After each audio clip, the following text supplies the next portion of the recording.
Dear students, welcome back to nursing পাঠশালা। কেমন আছো তোমরা? পড়াশোনা কেমন করছো? আজকে আমি তোমাদের সঙ্গে ফ্রি মক টেস্ট পড়ে লাস্ট পার্ট নাম্বার 5, যেখানে 81 থেকে 100 মার্কস অব্দি কোশ্চেন রয়েছে, সেগুলো নিয়ে আলোচনা করব। চলো তবে শুরু করি। আমাদের আজকের first question, after a tonsillectomy which assessment should cause nurse to suspect haemorrhage? অর্থাৎ টনসিলেক্টমি অপারেশন হয়েছে, বাচ্চার ক্ষেত্রে কোন সাইন বা সিমটম যদি আমরা দেখতে পাই তাহলে নার্স বুঝবে যে হেমারেজ হচ্ছে। অপশন রয়েছে নয়েজি স্নোরিং, অর্থাৎ নাক ডাকা বা যখন শ্বাস নিচ্ছে তখন নাকে শব্দ হওয়া, ফ্রিকুয়েন্ট সোয়ালোয়িং অর্থাৎ বারবার ঢোক গেলা, কমপ্লেন্টস অফ থ্রাস্ট অর্থাৎ তেষ্টা পাচ্ছে সেই কমপ্লেন করা, এবং গ্র্যাজুয়াল অনসেট অফ প্যালার অর্থাৎ বেবি প্যালার হয়ে যাচ্ছে সেটা ডেভেলপ করা। দেখো, হেমারেজ হলে ইমিডিয়েটলি প্যালার ডেভেলপমেন্ট হয় না, প্যালার ডেভেলপ হতে একটু সময় লাগে। আর নয়েজি স্টোনিং বা কমপ্লেন্টস অফ থ্রাস্টটা হেমারেজের সাথে অ্যাসোসিয়েটেড নয়। যেহেতু টনসিলেক্টমি গলার মধ্যে হচ্ছে অপারেশন, সেই কারণে যদি সেখানটায় ব্লিডিং থাকে বা হেমারেজ হতে থাকে তাহলে বাচ্চা বারবার ঢোক গিলতে থাকবে, অর্থাৎ ফ্রিকুয়েন্ট সোয়ালোয়িং আমরা দেখতে পাবো। তো এখানটা অ্যান্সার হবে option B, frequent swallowing. Next question, the treatment of croup is, ক্রুপের ট্রিটমেন্ট কি? Highly humidified cool oxygen and sedatives. Humidified ঠান্ডা অক্সিজেন এবং সিডেটিভ ড্রাগের কথা বলা হচ্ছে। ভেপোরাইজড অক্সিজেন অ্যান্ড সিডেটিভস অর্থাৎ অক্সিজেনের ভেপার এবং সিডেটিভস দেওয়া হচ্ছে। Highly humidified warm air and syrup of ipecac. আর রেস্ট, অ্যান্টিবায়োটিক্স অ্যান্ড অক্সিজেন। ক্রুপের আরেকটা নাম হচ্ছে যে ল্যারিঙ্গো ট্র্যাকিও ব্রঙ্কাইটিস, অর্থাৎ ব্রঙ্কাইটিস। অর্থাৎ যখন ক্রুপ হচ্ছে সেখানে ল্যারিংস, ট্রাকিয়া এবং ব্রঙ্কাস এই সমস্তগুলোই এফেক্টেড হচ্ছে, এবং এর ফলে কি হয়, বেবির মধ্যে কমন কাফস তৈরি হয়, স্ট্রাইডার থাকে এবং হোর্সনেস অফ ভয়েস থাকে। তো ক্রুপের ট্রিটমেন্টের মধ্যে মেইন যেটা থাকে সেটা হচ্ছে হাইলি হিউমিডিফাইড কুল অক্সিজেন এবং সিডেটিভস। নেক্সট কোশ্চেন, আর do not palpate abdomen board is hanged for the child diagnosed with. অর্থাৎ কোন ডিজিজের ক্ষেত্রে আমরা ডু নট প্যালপেট অ্যাবডোমেন অর্থাৎ অ্যাবডোমেনকে আমরা প্যালপেট করব না? ইন্টারসাসেপশন, মেগাকোলন, হুইলস টিউমার এবং আম্বিলিকাল হার্নিয়া। ইন্টারসাসেপশন বলতে বোঝায় টেলিস্কোপিং, অর্থাৎ একটা পার্ট আর একটা পার্টের মধ্যে ঢুকে যাচ্ছে। মেগাকোলন বলতে কি বোঝায়? মেগাকোলন মানে হচ্ছে কনজেনিটাল যেটা হার্টস্প্রাং ডিজিজ হয়, যেখানে একটা পার্টে গ্যাংলিওনিক সেল অ্যাবসেন্স থাকে। উইলমস টিউমার কি? উইলমস টিউমার হলো ম্যালিগন্যান্ট এমব্রায়োনাল টিউমার, যেটা কিডনির মধ্যে প্রেজেন্ট থাকে এবং কিডনি থেকে ওটা স্প্রেডও করতে পারে, সেটা স্টেজিং রয়েছে। তো উইলমস টিউমারের ক্ষেত্রে যদি আমরা অ্যাবডোমেনকে প্যালপেট করি তাহলে এই যে টিউমার রয়েছে সেটার ব্রেকেজ হতে পারে বা টিউমারটার রাপচার হতে পারে, যেখান থেকে ওটা স্প্রেড করতে পারে, এবং যেহেতু ম্যালিগনেন্সি বললাম, ম্যালিগনেন্ট তো ক্যান্সারটা স্প্রেড করবে, সেই জন্য উইলমস টিউমারের ক্ষেত্রে আমরা অ্যাবডোমেনকে প্যালপেট করতে পারি না। এখানে অ্যান্সার হবে উইলমস টিউমার। আর আম্বিলিকাল হার্নিয়া, হার্নিয়া হচ্ছে যে আউট পাউচিং হয়ে যায়, অর্থাৎ কোনো একটা উইক পার্ট থেকে কোনো একটা ইন্টারনাল অর্গান বাইরের দিকে বেরিয়ে আসে, সেটাকে আমরা আম্বিলিকাল হার্নিয়া বলি। Clear? Next question, surgery to correct undescended testis called. Undescended টেস্টিসের যে কারেকশন হয় সেটাকে আমরা কি বলছি? অর্কিওপেক্সি, হার্নিওটমি, অর্কিডেক্টমি এবং ক্রিপ্টরকিডিজম। এখানে অ্যান্সার হবে option A, orchiopexy, surgical correction to correct undescended testis. Herniotomy কি? হার্নিওটমি হলো একটা সার্জিক্যাল প্রসিডিওর যেখানে ইঙ্গুইনাল হার্নিয়াকে আমরা রিমুভ করছি, এক্সিশন করে দিচ্ছি এবং লাইগেশন করছি, তো সেটাকে হার্নিওটমি বলা হয়। অর্কিডেক্টমি বলতে কি বোঝায়? অর্কিডেক্টমিও হচ্ছে রিমুভাল। এখানে আমরা কি রিমুভ করছি? রিমুভাল অফ টেস্টিস। সেটা ওয়ান বা বোথ টেস্টিসের ক্ষেত্রে রিমুভাল হতে পারে, সেটাকে অর্কিডেক্টমি বলছে। এবং ক্রিপ্টরকিডিজম কাকে বলা হয়? আনডিসেন্ডেড টেস্টিস যেটা, সেটাকে ক্রিপ্টরকিডিজম বলা হয় যখন ওয়ান বা both testicle fail to descend into the scrotum, সেটাকে আমরা ক্রিপ্টরকিডিজম বলি, যেটা ফিটাল ডেভেলপমেন্টের সময় হয়। প্রিটার্ম বার্থ যদি হয়ে যায় সেক্ষেত্রেও দেখা যেতে পারে, বা নর্মালিও হতে পারে কখনো কখনো, কিন্তু বেশিরভাগ ক্ষেত্রে আমরা প্রিম্যাচিওর ইনফ্যান্টের ক্ষেত্রে ক্রিপ্টরকিডিজম বা আনডিসেন্ডেড টেস্টিস দেখতে পাই। Next question, tightness of the prepuce বা foreskin of the penis is called as. পেনিসের যে ফোরস্কিন রয়েছে সেটা যদি টাইটনেস থাকে বা পুরোপুরি ওপেন না হয় তখন তাকে কি বলা হয়? অর্কাইটিস, প্রোস্টেটাইটিস, ফাইমোসিস এবং ব্যালানাইটিস। অ্যান্সার হবে অপশন সি, ফাইমোসিস। অর্কাইটিস বলতে কি বোঝায়? এটা হচ্ছে ইনফেকশন বা inflammation of testis. Similarly prostatitis হচ্ছে infection of prostate gland, prostate gland. আর ব্যালানাইটিস কি? ব্যালানাইটিস হচ্ছে ইনফ্লামেশন অফ পেনিস বা গ্ল্যান্ডসও বলা হয় এটা। ঠিক আছে, তাহলে চারটে মনে রাখবে। Next question, the urethra which opens on the dorsal surface of the penis is termed as epispadias, hypospadias, cryptorchidism এবং অ্যানর্কিডিজম।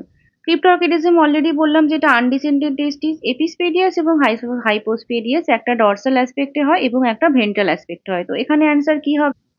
অ্যান্সার হবে অপশন এ, এপিসপেডিয়াস। আর হাইপোস্পেডিয়াস কখন বলবো? যখন ভেন্ট্রাল অ্যাসপেক্টে হবে, ভেন্ট্রাল সারফেস। ক্রিপ্টরকিডিজম বললাম। অ্যানর্কিডিজম কি? অ্যানর্কিডিজম হচ্ছে congenital absence, congenital absence of one or both testes। ঠিক আছে, কি রয়েছে? when caring for an infant born with exstrophy of bladder, the nurse understands that the infant is at the greatest risk of exstrophy of bladder বলতে কি বোঝায়? ব্লাডারটা যখন বাইরের দিকে থাকছে, অর্থাৎ ওপেন থাকছে, কোনো স্কিন বা কোনো কিছু দিয়ে কাভার আপ থাকছে না। কি কি রয়েছে? ইনফেকশন রয়েছে, ইন্টেস্টিনাল অবস্ট্রাকশন রয়েছে, ডিহাইড্রেশন রয়েছে এবং ইউরিনারি রিটেনশন রয়েছে। খুবই সহজ কোশ্চেন এটা, কারণ কোনো একটা অর্গান, ইন্টারনাল অর্গান যদি বাইরের দিকে প্রেজেন্ট থাকে, অর্থাৎ তার কোনো কাভারিংস না থাকে, তাহলে সেখানটায় সব থেকে বেশি যেটা হওয়ার সম্ভাবনা সেটা হচ্ছে অপশন এ, ইনফেকশন। ঠিক আছে, next question, the congenital condition in which heel and foot turn inwards is called, অর্থাৎ হাত এবং পাটা কি হচ্ছে? ভেতরের দিকে মুভ করছে বা ভেতরের দিকে ইনওয়ার্ড কার্ভেচার হয়ে থাকছে। টেলিপাস ইকুইনাস, টেলিপাস ভেরাস, টেলিপাস ভ্যালকাস এবং টেলিপাস ক্যালসিনাস। এই টার্মগুলো অ্যাকচুয়ালি ভীষণই কনফিউজিং, তো মনে রাখা খুব কষ্টকর হয়। তোমাদের একটা ছবি দেখাই, দেখো এখানে কয়েকটা ছবি আমি পেয়েছি। যেমন প্রথমটা দেখো, টেলিপাস ইকুইনাস। টেলিপাস ইকুইনাসে কি হচ্ছে? আমরা যে বলি না পায়ের পাতার উপর ভর দিয়ে হাঁটা, অনেকটা সেরকম টাইপের হচ্ছে টেলিপাস ইকুইনাসের ক্ষেত্রে। টেলিপাস ক্যালকিনাসের ক্ষেত্রে কি হচ্ছে? এটা দেখো গোড়ালির উপরে ভর দিয়ে দাঁড়িয়ে রয়েছে, এরকম মনে হচ্ছে। আচ্ছা, টেলিপাস ভেরাসের ক্ষেত্রে কি হয়? পায়ের যে পাতা রয়েছে না, তার সাইডের দিকটা, অর্থাৎ আউট সাইড যেটা রয়েছে, আউট সাইডের উপরে ভর দিয়ে হাঁটছে। অর্থাৎ এই জায়গাতে ভেরাসের ক্ষেত্রে কি হচ্ছে? ফুটের যে আউটার সাইড রয়েছে বা আউটার পোর্শন, সেই আউটার পোর্শনটাই শুধুমাত্র মাটির সাথে লেগে থাকছে, বাকি পোর্শনটা ওপরের দিকে থাকছে। এটা হচ্ছে টেলিপাস ভেরাস। আর টেলিপাস ভ্যালগাসের ক্ষেত্রে ঠিক অপোজিট হয়, অর্থাৎ পায়ের যে ভেতরের দিকটা, ভেতরের দিকের পাতাটা মাটির সাথে লেগে থাকছে আর বাইরের দিকটা থাকছে উপরের দিকে উঠে। ঠিক আছে, তাহলে ভেরাস, টেলিপাস ভেরাস এবং টেলিপাস ভ্যালগাস বুঝলে। টেলিপাস ইকুইনাস বুঝতে পারলে, টেলিপাস ক্যালকিনাসটা বুঝতে পারলে অপোজিট সাইডে। ঠিক আছে, এই চারটে মেন টাইপস এর মধ্যে পড়ে। আচ্ছা, এখানে কি বলেছিল? Heel and foot turn inward, অর্থাৎ হিল এবং ফুটটা ভেতরের দিকে, ইনওয়ার্ডের দিকে ফোল্ড হয়ে থাকে। তাহলে এটা কোনটা হবে? এটা হবে টেলিপাস ভেরাস। এখানে দেখো টেলিপাস ভেরাসের ছবিটা আরেকবার দেখো। টেলিপাস ভেরাসের মধ্যে হিল এবং ফুটটা কি হচ্ছে? ওপরের দিকে উঠে থাকছে এবং ভেতরের দিকে থাকছে, তাই তো? তাহলে এটা টেলিপাস ভেরাস। হিল এবং ফুট টার্ন ইনওয়ার্ড, ভেতরের দিকে মুভ করে রয়েছে, তাই answer option B, talipes varus. Next question, next question রয়েছে, the inverted triangle at the centre of the under 5 clinic logo represent. Under 5 ক্লিনিকের একটা ছবি আছে যার মধ্যে ইনভার্টেড ট্রায়াঙ্গেল রয়েছে, সেটা কি ডিনোট করে? এখানে অপশন রয়েছে immunisation, family planning, treatment of sick children এবং হেলথ টিচিং। ছবিটা দেখো, ছবি রয়েছে এখানে, এটা হচ্ছে আমাদের একটা ছবি আন্ডার 5 ক্লিনিকের। এখানটায় কি কি রয়েছে? ওপরের ট্রায়াঙ্গেলে রয়েছে care in illness, left hand সাইডে রয়েছে গ্রোথ মনিটরিং এবং রাইট হ্যান্ড সাইডে রয়েছে প্রিভেন্টিভ কেয়ার। এবং মাঝখানে যে ইনভার্টেড ট্রায়াঙ্গেল রয়েছে, ইনভার্টেড ট্রায়াঙ্গেলের মধ্যে রয়েছে ফ্যামিলি প্ল্যানিং। আর বাইরের দিকে যে একটা এক্সট্রা ট্রায়াঙ্গেল রয়েছে নর্মাল ট্রায়াঙ্গেলের বাইরে, সেটা রয়েছে হেলথ এডুকেশন।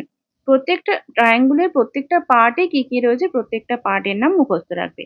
তাহলে এখানে আমাকে বলেছিল যে সেন্টারে যে ইনভার্টেড ট্রায়াঙ্গেল থাকে তাকে কি বলা হচ্ছে, ইনভার্টেড ট্রায়াঙ্গেলের সার্কেলে যেটা থাকছে সেটা হচ্ছে যে আমাদের option B, family planning. Clear? এরপরে কি রয়েছে, pathological jaundice. Pathological jaundice criteria all are included except. Pathological jaundice এবং ফিজিওলজিক্যাল জন্ডিস ভীষণই ইম্পর্টেন্ট পরীক্ষার জন্য। তো দুটোর মধ্যে কিছু বেসিক ডিফারেন্স রয়েছে। এখানে কি কি অপশন রয়েছে আগে দেখি। 24 hours letter but within 72 hours, অর্থাৎ বা 24 ঘন্টা পরে কিন্তু 72 ঘন্টার মধ্যে। More than 14 days persistence, more than 2 mg per dl conjugate bilirubin এবং clay coloured stool. Clay colour stool যে কোনো জন্ডিসের ক্ষেত্রেই দেখা যায়। তাহলে এটা কোনো পার্টিকুলার ক্রাইটেরিয়া নয় প্যাথোলজিক্যাল বা ফিজিওলজিক্যালের ক্লারিফিকেশনের জন্য। এরপরে বাকি যেগুলো রয়েছে, যে প্যাথোলজিক্যাল জন্ডিস এবং ফিজিওলজিক্যাল জন্ডিস, মেন ডিফারেন্স কি। ফিজিওলজিক্যাল অর্থাৎ যেটা নর্মালি হতে পারে, অর্থাৎ যে কারো হতে পারে, যেহেতু একটা মায়ের থেকে বেবি এসছে এবং হিমোলাইসিস হচ্ছে সেই জন্য একটা জন্ডিস ডেভেলপ করতে পারে। Physiological jaundice is normal for baby এবং নর্মাল হওয়ার জন্য এটা 24 hours পরে ডেভেলপ করে। ঠিক আছে, কিন্তু প্যাথোলজিক্যাল জন্ডিস বিভিন্ন কারণে হতে পারে, ফিজিওলজিক্যাল কোনো কজ থাকতে পারে, তার জন্য কিন্তু প্যাথোলজিক্যাল জন্ডিসটা আমাদের নর্মাল নয়। তাহলে সেটা 24 hours এর মধ্যে ডেভেলপ করে, এটা একটা ইম্পর্টেন্ট পয়েন্ট। তাহলে এখানে সেই পয়েন্টের উপরে এমফেসিস দেওয়া হয়েছে, এখানে কোশ্চেনে এক্সেপ্ট রয়েছে। তাহলে এক্সেপ্ট থাকার জন্য এটার অ্যান্সার কি হবে, অপশন এ 24 hours লেটার নয়, প্যাথোলজিক্যাল জন্ডিস যেটা সেটা 24 hours এর মধ্যেই ডেভেলপ করছে। Clear? Oedema is a sign in which of the following nutritional disorder. Nutritional ডিসঅর্ডারের মধ্যে ইডিমা কোথায় প্রেজেন্ট থাকে। নিউট্রিশনাল ডিসঅর্ডারের মধ্যে কোয়াশিওকোর রয়েছে, ম্যারাসমাস রয়েছে, এই দুটো মেন থাকে। এখানে রয়েছে কোয়াশিওকোর, ম্যারাসমাস, আন্ডারওয়েট এবং নিউট্রিশনাল ডোয়ার্ফিজম। তাহলে এগুলোর মধ্যে কোনটা অ্যান্সার হবে? কোয়াশিওকর এবং ম্যারামাস আমাদের এক্সামের জন্য ভীষণ ইম্পর্টেন্ট। তো একটা ডিফারেন্স এখানে আমি করে দিয়েছি, এই ডিফারেন্সটা দেখো, একটা বই থেকে নেওয়া। প্রথমত হচ্ছে যে প্রোটিন, এনার্জি, ম্যালনিউট্রিশন এই দুটোর জন্য কোয়াশিওকর এবং ম্যারাসমাস হয়। তাহলে ডেফিসিয়েন্সি প্রথম পয়েন্ট হয়েছে এবং এখানটায় বলা হচ্ছে যে মেনলি এনার্জি ডেফিসিয়েন্সির জন্য হচ্ছে ম্যারাসমাস এবং প্রোটিন ডেফিসিয়েন্সির জন্য হচ্ছে কোয়াশিওকর। তাহলে কোয়াশিওকরের মধ্যে প্রোটিনের ডেফিসিয়েন্সি হবে এবং প্রোটিনের ডেফিসিয়েন্সি যদি হয় তাহলে আমরা জানি যে সেখানে একটা ইডিমা ডেভেলপ করে। তাহলে ইডিমা এবং ফ্যাটের যে মানে ইডিমা থাকার জন্য আমরা অ্যাকচুয়ালি যে ডেফিসিয়েন্সি রয়েছে সেই ডেফিসিয়েন্সিটা বুঝতে পারি না। তাহলে কোয়াশিওকরের মধ্যে ইডিমা ডেভেলপ হয়, এটা একটা পয়েন্ট হয়ে গেল। আচ্ছা, ফ্যাট ওয়াস্টিং থাকে, severe loss of subcutaneous fat, যেটা ম্যারাসমাসের মধ্যে আমরা দেখতে পাই, কিন্তু যেহেতু ইডিমা প্রেজেন্ট থাকে তাই জন্য আমরা কোয়াশিওকরের ক্ষেত্রে এই ফ্যাট ওয়াস্টিংটা খুব একটা বেশি বুঝতে পারি না। আচ্ছা, এরপরে দেখো এই যে ফেসের ক্ষেত্রে একটা মাঙ্কি ফেস ডেভেলপ হয় ম্যারাসমাস বেবির ক্ষেত্রে, কিন্তু কোয়াশিওকরে যেহেতু ইডিমা প্রেজেন্ট থাকে সেজন্য মুন ফেস বা গোল গোল মুখটা, একটা চাঁদের মতো গোল মুখ আমরা দেখতে পাই। ঠিক আছে। আচ্ছা, অ্যাপেটাইটের ক্ষেত্রে দেখো, অ্যাপেটাইটের ডিফারেন্স হচ্ছে যখন বেবি লিন বডি, রোগা খুব, সেক্ষেত্রে আমরা ম্যারাসমাসের ক্ষেত্রে দেখবো যে বাচ্চা খাওয়া দাওয়া করতে পারছে, কিন্তু যখনই ফ্যাটি বেবি হয়ে যাচ্ছে, ইডিমা ডেভেলপ করে যাচ্ছে, তখন বাচ্চা খাওয়া দাওয়া করতে পারছে না বলে তার অ্যাপেটাইটটা একদমই থাকছে না, পুওর অ্যাপেটাইট থাকছে। স্কিন চেঞ্জেসের ক্ষেত্রে কিছু পিগমেন্টেশন দেখা যায়, ফ্ল্যাকি পেন ডার্মাটাইটিস দেখা যায় কোয়াশিওকরের ক্ষেত্রে। এটা একটা কোয়াশিওকরের বেবি, দেখতে পাচ্ছ গায়ের মধ্যে কিরকম চামড়াগুলো দাগ দাগ হয়ে রয়েছে। ঠিক আছে, তাহলে এটা হলো আমাদের ফ্ল্যাকি পেন ডার্মাটাইটিস, যেটা আমরা কোয়াশিওকরের ক্ষেত্রে দেখতে পাবো। আর কি রয়েছে, হেয়ার চেঞ্জেস। হেয়ার চেঞ্জেসের মধ্যে একটা স্পার্স সিল্কি হেয়ার আমরা দেখতে পাই যখন কোয়াশিওকরের বেবি দেখবো। ঠিক আছে, চুলটা খুব ভালো হয়, সিল্কি হয়। আর হেপাটোমেগালি, হেপাটোমেগালি দেখতে পাওয়া যায় যখন কোয়াশিওকর হয়, কিন্তু ম্যারাসমাসের ক্ষেত্রে হেপাটোমেগালি দেখতে পাই না। তাহলে কোয়াশিওকরের ক্ষেত্রে বেবি যেটা হবে, তাকে তুমি একটু গোলগাল দেখতে পাবে, ইডিমা থাকবে বেবির মধ্যে, মুখটা গোল গোল হবে, মুন ফেস থাকবে, চুলটা সুন্দর সিল্কি হবে, গায়ের মধ্যে ছোপ ছোপ কিছু দাগ থাকবে যেটাকে ফ্ল্যাকিপেন ডার্মাটাইটিস বলছি, এবং বাচ্চার খাওয়া দাওয়ার কোনো ইচ্ছে থাকবে না। অপোজিট দিকে ম্যারাসমাসের ক্ষেত্রে কি হবে, বেবি খুবই রোগা হবে, অর্থাৎ একদমই রোগা, লিন বডি, তার মুখটা একটু বয়স্ক টাইপের মাঙ্কি ফেস হয়ে যাবে, অ্যাপেটাইট ভালো থাকবে, বাচ্চা খাওয়া দাওয়া করতে পারবে এবং সাবকিউটিনিয়াস ফ্যাটের লস হবে, সেই জন্য খুবই রোগা হবে। ঠিক আছে, এটা হচ্ছে ম্যারাসমাস। তাহলে ম্যারাসমাসের বেবি রোগা, কোয়াশিওকরের বেবি ফোলা। ঠিক আছে, এটা মনে রাখবে। তাহলে আমাদের কোশ্চেন এখানে ছিল যে ইডিমা আমরা কোথায় দেখতে পাই। তাহলে ইডিমাটা আমরা কোথায় দেখতে পেলাম, ইডিমা আমরা কোয়াশিওকরের ক্ষেত্রে দেখতে পেলাম, মনে থাকবে। এরপরে নেক্সট কি কোশ্চেন আছে, নেক্সট রয়েছে flag shine. Flag shine is characteristic features of which disease. Flag shine আমরা কোথায় দেখতে পাই? পোলিওমাইলাইটিস, কোয়াশিওকর, রিকেটস এবং ম্যারাসমাস। এখানেও অ্যান্সারটা কোয়াশিওকর এবং ম্যারাসমাসের মধ্যেই হবে। আমি বললাম যে কোনো একটা ডিজিজে চুলটা খুব সুন্দর হয়, সিল্কি হেয়ার থাকে, তো সিল্কি হেয়ার যেখানে থাকে সেখানেই ফ্ল্যাগ সাইন আমরা দেখতে পাই, ওটাকেই ফ্ল্যাগ সাইন বলা হয়। তাহলে কোথায় বলেছিলাম? কোয়াশিওকরের ক্ষেত্রে বলেছিলাম। তাহলে এখানেও অ্যান্সার হবে অপশন বি, কোয়াশিওকর, যেটাকে এই যে সুন্দর সিল্কি হেয়ার বলছি ওটাই ফ্ল্যাগ সাইন হিসেবে আমরা বলি। নেক্সট রয়েছে chronic malnutrition is measured by. Chronic malnutrition আমরা কিভাবে মেজারমেন্ট করব? এখানে রয়েছে ওয়েট বাই হাইট, অর্থাৎ হাইটের সাপেক্ষে ওয়েটটা কিরকম ভাবে বাড়ছে। হাইট পার এজ, অর্থাৎ এজের সাপেক্ষে হাইটটা ঠিক মতো রয়েছে কিনা। ওয়েট পার এজ, অর্থাৎ এজের অ্যাসপেক্টে ওয়েট ঠিক আছে কিনা, এবং নিড আর্ম সার্কামফারেন্স। এখানে দেখো কোশ্চেনটার মধ্যে রয়েছে যে ক্রনিক ম্যালনিউট্রিশন, একটা তো ম্যালনিউট্রিশন রয়েছে। ম্যালনিউট্রিশন মানে যখন বেবি নর্মাল ওজনের থেকে ওয়েটটা কম বা খাওয়া দাওয়া ঠিক মতো করতে পারছে না, তার গ্রোথ ঠিক মতো হচ্ছে না, সেটাকে আমরা ম্যালনিউট্রিশন বলি। এবারে যখন সেটাকে ক্রনিক করে দেওয়া হয়েছে, তার মানে দীর্ঘদিন ধরে বাচ্চা ম্যালনিউট্রিশনের রয়েছে। যদি অ্যাকিউট ম্যালনিউট্রিশন হয়, মানে সদ্য সদ্য ম্যালনিউট্রিশন হয়েছে, তাহলে আমি মিড আর্ম সার্কামফারেন্স থেকে বুঝতে পারি, ওয়েট পার এজ থেকে বুঝতে পারি, অর্থাৎ অ্যাকর্ডিং টু এজ তার ওয়েট গেইন ঠিক মতো হচ্ছে না। কিন্তু একটা জিনিস দেখো, একটা বাচ্চার হাইট হাইট কি দুদিনে বাড়ে নাকি এক সপ্তাহে বাড়ে? নিশ্চয়ই বাড়ে না, হাইট বাড়তে অনেকটা সময় লাগে। তাহলে যখন একটা বেবি ক্রনিক ম্যালনিউট্রিশন থাকবে, তখন অ্যাকর্ডিং টু এজ তার হাইটের যে গেইনটা, সেই হাইটের গেইনটা হবে না। সেই জন্য অ্যান্সার এখানটা হবে option B, height per age. According to age যখন হাইট ঠিক মতো বাড়বে না, তখন আমরা বুঝতে পারবো যেটা ক্রনিক ম্যালনিউট্রিশনের বেবি। ঠিক আছে, next question, surfactant inactivation. Surfactant inactivation কখন হয়? Infant of diabetic mother, meconium aspiration syndrome, transient tachypnoea of newborn, bronchopulmonary dysplasia. তাহলে দেখো এখানে যে কোশ্চেন রয়েছে সারফেক্টেড ইনঅ্যাক্টিভেশন, সারফেক্টেন্ট অর্থাৎ একটা লাংসের মধ্যে কিছু প্রোডাক্ট বা সারফেক্টেন্ট থাকে যেটা অ্যাক্টিভ হয় কখন? আফটার বার্থ, এবং যার ফলে লাংসটা হচ্ছে যে পুরোপুরি ফুলছে বা বড় হচ্ছে এবং শ্বাস প্রশ্বাস বাচ্চা নিতে পারছে। কখন হবে না ইনঅ্যাক্টিভেট, কখন রয়ে যাবে? যদি বাচ্চার মেকোনিয়াম অ্যাসপিরেশন সিন্ড্রোম হয়, বাচ্চা যদি অনেকটা মেকোনিয়াম খেয়ে ফেলে ডিউরিং লেবার, যদি মেকোনিয়াম স্টেন লাইকার হয়ে যায়, বেবি মেকোনিয়াম অ্যাসপিরেট করে নিয়েছে, তাহলে সেই ক্ষেত্রে সারফেক্টেড ইনঅ্যাক্টিভেশন হয়ে যায়। ঠিক আছে, next question, failure of distension of alveoli due to loss of elasticity of the lung is known as। তাহলে এখানে জিজ্ঞেস করা হয়েছে যে যখন ইলাস্টিসিটি অফ লাংস কমে যাচ্ছে, লাংসের ইলাস্টিসিটি কমছে, কেন কমছে? ফেলিয়ার অফ ডিস্টেনশন অফ অ্যালভিউলি, অ্যালভিউলাই গুলো বড় হতে পারছে না। তাহলে এটাকে কি বলা হয়? Respiratory failure, atelectasis, emphysema, empyema. Respiratory failure অর্থাৎ যখন বেবি শ্বাস প্রশ্বাস ঠিকমতো নিতে পারছে না, তখন সেটাকে আমরা রেসপিরেটরি ফেলিওর বলি। তো সেটার সাথে কার্ডিও রেসপিরেটরি ফেলিওর হয়, অর্থাৎ হার্টেরও প্রবলেম থাকে, একসাথে হয়। তো এখানটায় রেসপিরেটরি ফেলিওর হবে না। বাকি যে তিনটে পয়েন্ট রয়েছে অ্যাটেলেকটেসিস, এমফাইসিমা এবং এমপাইমা, এই তিনটে পয়েন্ট একটু কনফিউশন হয় বা গুলিয়ে যায়। এখানে বলি এমপাইমা রয়েছে, এমপাইমাটা একদমই সেপারেট করে নাও। এমপাইমা মানে হচ্ছে যে পাস পাস অ্যাকুমুলেট হয়ে যাচ্ছে লাংসের মধ্যে, সেটাকে আমরা এমপাইমা বলছি। তাহলে এমপাইমাটা সরিয়ে দাও। বাকি রইল অ্যাটেলেকটেসিস এবং এমফাইসিমা, এই দুটোতে কি ডেভেলপ করে? অ্যাটেলেকটেসিস বলবো যখন লাংসের কোনো একটা পার্ট কোলাপস করে যাচ্ছে, অর্থাৎ সেই জায়গাতে লাংসটা ব্লক হয়ে গেছে, অর্থাৎ অ্যালভিউলাই যেগুলো রয়েছে সেগুলো মেবি ব্লক হয়ে গেছে, বা বাইরের প্রেশার রয়েছে, এয়ার ফ্লোটা কমে যাচ্ছে সেখানে, মানে রিডিউসড এয়ার ফ্লো বলতে পারি, এবং তার ফলে কি হয়? Shortness of breath, cough, chest pain এগুলো প্রেজেন্ট থাকে। তাহলে অ্যাটেলেকটেসিসে কি হচ্ছে? অ্যালভিউলাই যেগুলো রয়েছে, অ্যালভিউলাই অ্যালভিউলাই গুলো কোলাপস করে যাচ্ছে। ঠিক আছে, এটাকে আমরা অ্যাটেলেকটেসিস বলছি। তাহলে এমফাইসিমা কাকে বলছি?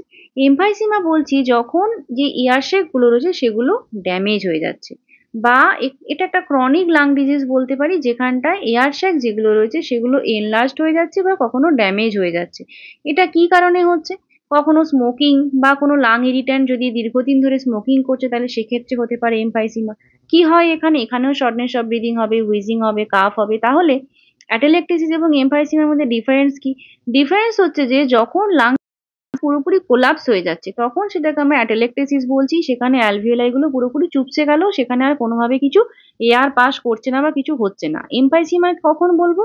যখন হচ্ছে যে এয়ার শ্যাক গুলো ড্যামেজ হচ্ছে, এখানে কিন্তু কোলাপস করছে না বা চুপসে যাচ্ছে না, এখানে মেবি সেটা এনলার্জ হয়ে যাচ্ছে বা সেখানে ইনফ্লামেশন হয়ে যাচ্ছে বা ড্যামেজ হয়ে যাচ্ছে, ঠিক আছে। এবং এটা মেনলি স্মোকিং বা অন্য কোনো ইরিটেশনের জন্য হয়। আর অ্যাটেলেকটেসিসটা হচ্ছে কোনো ব্লকিং এর জন্য, কোনো কোথাও কোনোভাবে ব্লক হয়ে গেছে, কাফ হয়তো স্পুটাম ব্লক করে দিয়েছে, হ্যাঁ, যার ফলে স্ক্যারিং হতে পারে, স্ক্যারিং এর জন্য হতে পারে, বা কোনো এক্সটার্নাল প্রেশার বেশি তার জন্য হতে পারে। তাহলে মেন ডিফারেন্স যেটা বোঝাতে চাইছি, অ্যাটেলেকটেসিসের ক্ষেত্রে পুরোপুরি একটা পার্ট অফ লাংস বা কিছু অ্যালভিওলাই একসাথে ড্যামেজ হয়ে গেল, যার ফলে অ্যাটেলেকটেসিস হচ্ছে।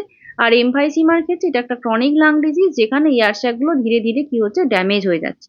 তাহলে এখানটায় অ্যান্সার কি হবে? এখানটায় বলেছে যে failure of distension of alveoli, alveoli ডিস্টেনশনটা ফেলিওর হচ্ছে।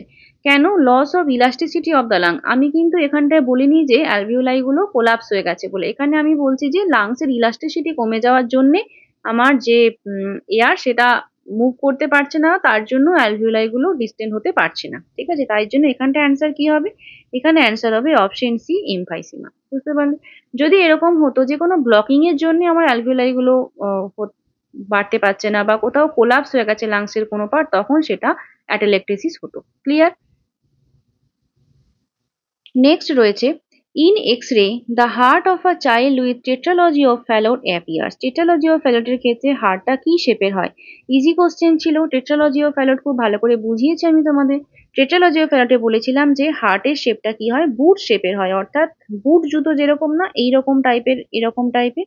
হার্টটা এক্স-রে দেখলে দেখবে যে এখানে হার্টের শেপটা অনেকটা এই বুটের মতো দেখতে হয় টেট্রালজি অফ ফ্যালোটের ক্ষেত্রে। এটা মনে রাখবে, মুখস্থ রাখবে। নেক্সট রয়েছে, what is the route of administration of MMR vaccine, measles mumps rubella. সহজ কোশ্চেন। মিজলস মামস রুবেলা যে ভ্যাকসিন রয়েছে সেটা আমরা কোন রুটে দিয়ে থাকি? এটা আমরা দিয়ে থাকি সাবকিউটেনিয়াস রুটের মাধ্যমে। প্রত্যেকটা যে ভ্যাকসিন রয়েছে, প্রত্যেকটা ভ্যাকসিন কোন টাইমে দেওয়া হচ্ছে, কোন রুটে দেওয়া হচ্ছে, কতটা অ্যামাউন্ট দেওয়া হচ্ছে, আর যদি সেটা রিকনস্টিটিউয়েন্ট ভ্যাকসিন হয় তাহলে সেখানে রিকনস্টিটিউয়েন্ট হিসেবে আমরা কি ইউজ করছি, ডিস্টিল ওয়াটার ইউজ করছি নাকি নর্মাল স্যালাইন ইউজ করছি, বা রিকনস্টিটিউট করলে সেটা কতক্ষণ ধরে ইউজ করতে পারছি। এগুলো প্রত্যেকটা ইম্পর্টেন্ট। ভ্যাকসিন ভীষণ ইম্পর্টেন্ট আমাদের এক্সামের জন্য, তো ভ্যাকসিনের জায়গাটা খুব ভালো করে পড়বে। নেক্সট কোশ্চেন রয়েছে কি, which of the following vaccine can be frozen, অর্থাৎ কোন ভ্যাকসিনটাকে আমরা ফ্রোজেন মানে বরফ করে দিতে পারি? অপশন রয়েছে hepatitis B, DPT, HIV vaccine এবং ওপিভি। আমাদের ভ্যাকসিন রয়েছে যেগুলো, সেগুলো কিছু রয়েছে হিট সেন্সিটিভ ভ্যাকসিন এবং কিছু রয়েছে কোল্ড সেন্সিটিভ ভ্যাকসিন। তোমাদের একটা চার্ট দেখাই, দেখো, এটা একটা WHO recommended vaccine storage conditions. একদিকে রয়েছে সেন্সিটিভ টু হিট, অর্থাৎ হিট সেন্সিটিভ ভ্যাকসিন ওপর থেকে নিচের দিকে কম হচ্ছে, অর্থাৎ যে সব থেকে বেশি তাপ সহ্য করতে পারে সেটা নিচে রয়েছে, অর্থাৎ টিডি, টিটি, হেপাটাইটিস বি। এগুলো আমরা দেখি যে আমাদের ইমার্জেন্সিতে ফ্রিজের দরজার মধ্যে টিটেনাস ইঞ্জেকশন রাখা থাকে, তাই না? তাহলে এটা আমরা বারবার ফ্রিজ খুলছি, বাড়ির দরজাতেও রাখতে পারি, বাড়ির যে ফ্রিজের ডোর রয়েছে সেখানে রাখতে পারি। তাহলে সব থেকে হিট সেন্সিটিভ কম বলতে গেলে, মানে তাপে নষ্ট হয় না কে? হেপাটাইটিস বি, টিটেনাস, এগুলো। আর সব থেকে বেশি হিট সেন্সিটিভ কে? OPV, oral polio vaccine. কেন? কারণ দেখো যে আমরা যখনই ওরাল পোলিও ভ্যাকসিন নিয়ে কোথাও যখন যাওয়া হয়, মানে যখন কোনো ক্যাম্প হয়, তখন কি হয় যে একটা ভ্যাকসিন ক্যারিয়ারের মধ্যে সেটাকে নিয়ে যেতে হয়। শুধু তাই নয়, যখনই ভ্যাকসিনটা আমি বার করছি ক্যারিয়ার থেকে, তখনও একটা কন্ডিশন আইস প্যাকের মধ্যে ওই ভ্যাকসিনটাকে রাখতে হয়, যাতে ওই টেম্পারেচারটা না নষ্ট হয়, অর্থাৎ টেম্পারেচারটা যাতে না কমে যায়, তাই না? তো সেই জন্য ওপিভি ভ্যাকসিন যেটা রয়েছে সব থেকে বেশি হিট সেন্সিটিভ এবং তাপে এলেই ওটা নষ্ট হয়ে যায়। সেই জন্য এই সমস্ত ভ্যাকসিনের গায়ে ভ্যাকসিন ভাল মনিটর বা ভিভিএম থাকে। এটা হলো হিট।